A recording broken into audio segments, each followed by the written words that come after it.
I'd like to show you an exercise called the bow and arrow, and we're going to do this in a prone lying position, so lying face down. So I'm going to show you the full exercise, but it can be quite tricky for a lot of people. So I'm then going to show you a couple of alternatives that you could do to get the same benefit here. So this exercise is really great for helping us work our rhomboid muscles in our upper back, and these are the muscles which are responsible for holding our shoulder blades back towards our spine. So they're really important muscles for your upper body posture. If you have weak rhomboids, what you'll tend to find is that your shoulders will round forwards and your upper body will actually start to curve. So really, really important muscles for us to work. And at the same time, by virtue of pulling those shoulders back, we're also stretching out through the pec muscles. Again, these are muscles which can get really short and tight if we start to round. So this is a fantastic exercise for our upper body posture. Some of you will also be getting a little bit of a back extension in there, which is really great as well. So let's kick off with the full bow and arrow exercise. So for this one, I'm going to use a small block to rest my forehead on, just to protect my nose from getting bashed, and also so that my neck is nicely aligned. If you don't have something like this, then a rolled up towel or a piece of clothing will do just fine. So I'm going to place the block at the end of the mat here, come down onto my front and rest my forehead just on the block.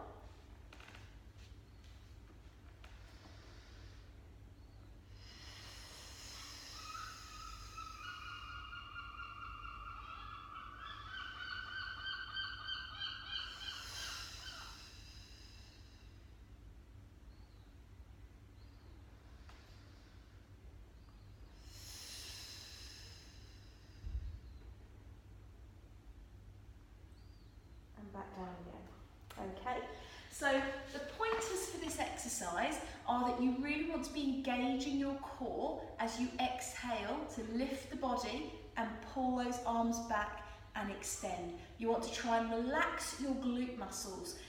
Unless you have a lower back issue. If you do have lower back issues, then by all means give them a little squeeze. But what we're trying to do is isolate the muscles in the middle and the upper back, so we don't particularly want to activate the glutes here.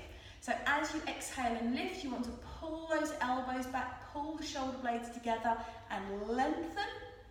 And then as you breathe in, pull the elbows back down and relax yourself back onto the mat again. So as you can see, I'm doing a kneeling version of this. So if you're not very comfortable lying down on your front for any reason, or if you're currently pregnant, then this would be a great option, kneeling. Breathe out to pull the elbows back and lengthen to the sky. And then breathe in, pull down and relax again, okay? Now, if you're okay lying on your front but you just think that exercise is going to be a little bit too much for you today, let's break it down a bit and make it a bit easier. So in that case, you can do what we call a dorsal raise.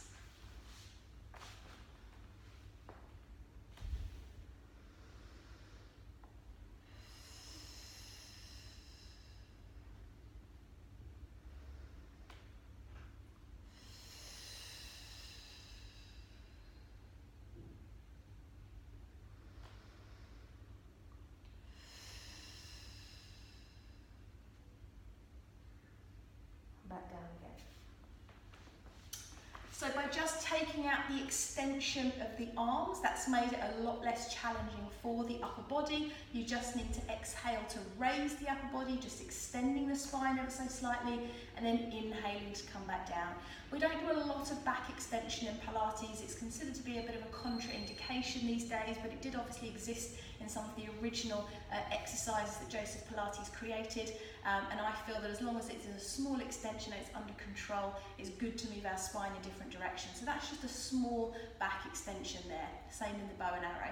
Now if again that feels a bit too much, maybe you have neck issues and it's not appropriate for you to be lifting your upper body, or your back muscles are particularly weak, then we can do a version where we're going to use our arms for support. So I'll just show you our easiest option now.